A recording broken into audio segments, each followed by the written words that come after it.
بسم اللہ الرحمن الرحیم۔ عزیز طلبہ، ایک استاد اپنی ساری زندگی ایک سکول کے اندر نوجوان نسل کو تربیت دینے میں، علم دینے میں اور ان کی ذہنی پرورش کرنے میں اپنی صلاحیتیں لگا دیتا ہے، اور پھر ایک دن آتا ہے کہ جب وہ اس بھری بزم کو چھوڑ کر، اس سکول کو یوں ہی ہنستا بستا چھوڑ کر وہ روانہ ہو جاتا ہے۔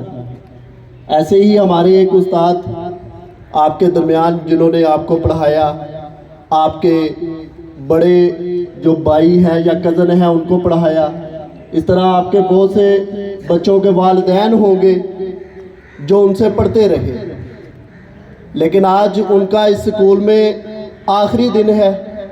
وہ اپنی مدت ملازمت مکمل کرنے کے بعد ریٹائر ہونے جا رہے ہیں۔ 36 سال تک انہوں نے سکول کے اندر طلبہ کو اپنے پورے جوش اور جذبے کے ساتھ، اپنے بہترین صلاحیتوں کے ساتھ علم کی روشنی سے منور کیا۔ آج وہ آپ کے درمیان آخری دن گزارنے کے لیے موجود ہیں۔ آج وہ جس کلاس کو بھی پڑھائیں گے، باقاعدہ طور پر آخری دفعہ پڑھائیں گے، تو آپ لوگوں نے زوردار تالیوں میں استقبال کرنا ہے محترم حبیب احمد صاحب۔ زوردار تالیاں۔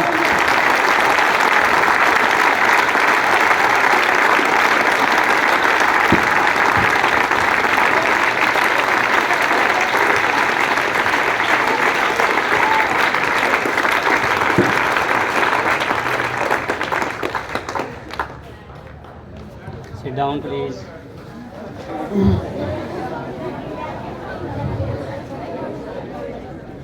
بسم اللہ الرحمن الرحیم۔ الحمدللہ رب العالمین والصلاة والسلام علی خاتم الانبیاء والمرسلین۔ میرے محترم اساتذہ کرام اور عزیز طلبہ، السلام علیکم۔ ایک چھوٹا سا پیغام ہے، وہ میں آپ کو پڑھ کے سنا دیتا ہوں، امید ہے آپ اس پر غور کریں گے۔ نوجوانوں کو معلوم ہونا چاہیے کہ توحید ایک عظیم عقیدہ ہے اور اس کے تقاضے بڑے اہم اور غور طلب ہیں۔ اس زمانے میں برائیت، بابیت، احمدیت اور قادنیت نے ارکان اسلام کو منہدم کرنے کے لیے بے شمار فتنے کھڑے کر دیے ہیں۔ خود مسلمان بھی عام طور پر موت کے خوف اور دولت کی ہوس کے فتنوں میں مبتلا رہے ہیں۔ ان امور میں ہم سب کو چکنا رہنے کی اشد ضرورت ہے۔ مسلمانوں کی عبادات بہت محتمم بشان تھیں، مگر آج کے مسلمانوں نے ان سے کام لینا چھوڑ دیا ہے۔ مسلمانوں کا قصور یہ ہے کہ وہ اسلام کے تقاضے پورے نہیں کرتے۔ یہ قصور اسلام کا نہیں، مسلمانوں کا ہے۔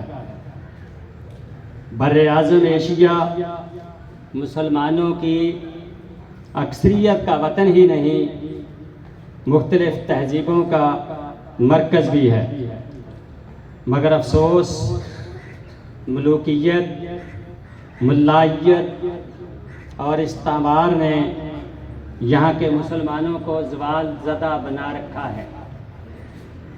علامہ اقبال فرماتے ہیں کہ انہوں نے ایشیائی اقوام کی ترقی، عروج اور بیداری کے لیے بڑی محنت کی ہے۔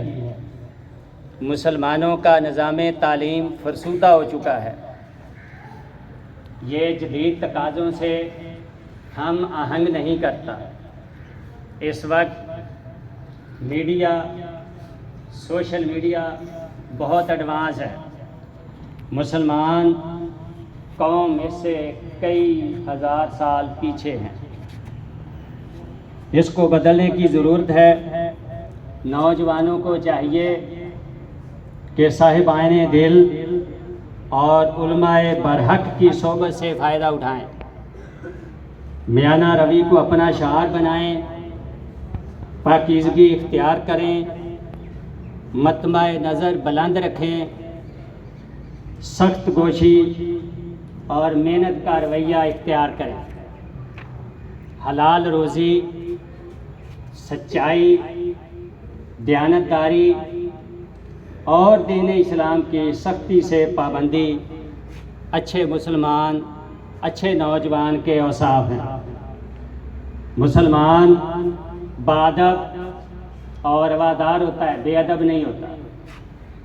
شرم و حیا کو اپنا اوڑھنا بچھونا بنائیں. وہ دوسرے مذاہب والوں کی دل آزاری نہیں کرتا. دولت ہو بھی تو درویشانہ سیرت اختیار کرنا چاہیے. خاص مسلمان عالم ہوں کہ صوفی، جدید تعلیم یافتہ ہوں، یا درویشی کے مدعی بدقسمتی سے بد اخلاق اور منافق بنے ہوئے ہیں. صدق صفا عوام میں ہی ہے. یہ قحط و رجال کا دور ہے، پھر بھی مردان حق سے یہ دور خالی نہیں ہے. نوجوانوں کا کام ہے کہ وہ شخصیت ساز اشخاص کی صحبت سے فائدہ اٹھائیں. مولانا روم کی کتابوں کی بڑی اہمیت ہے، ان کا مطالعہ کریں. نوجوان اپنے قول اور فعل میں تضاد کو ختم کریں. جھوٹ سے بچیں. جب کسی کے زوال کے دن آتے ہیں تو وہ غرور کا شکار ہو جاتے ہیں.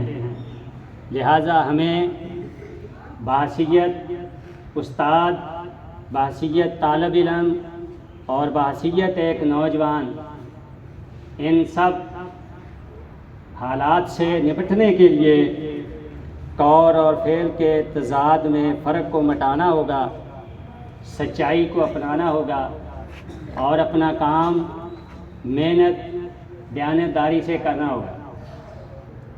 مجھے معلوم ہے تقریباً 36 سال سے میں اس شعبے سے وابستہ ہوں.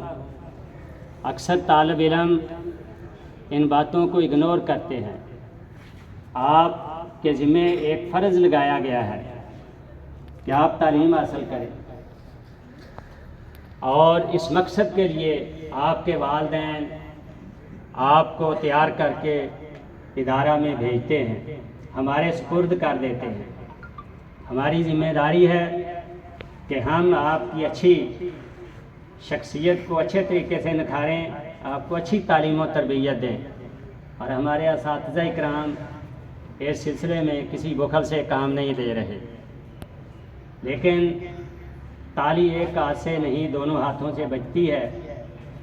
میں نے دیکھا ہے کہ طالب علم وقت گزارنے کے لیے ہی صرف ادارے میں آتے ہیں، وہ محنت نہیں کرتے، چور دروازہ ڈھونڈتے ہیں. چور دروازے سے کبھی کامیابی اور زندگی میں آپ کو آسائشیں نہیں مل سکتی. اس لیے میری آپ سب سے دعا ہے، درخواست بھی ہے، آپ کے لیے دعا بھی ہے کہ آپ محنت سے کام کریں، اللہ آپ کو کامیاب کرے اور اس سکول کو دن دگنی رات چوگنی ترقی عطا فرمائے. آمین. والصلاۃ والسلام علی خاتم الانبیاء والمرسلین.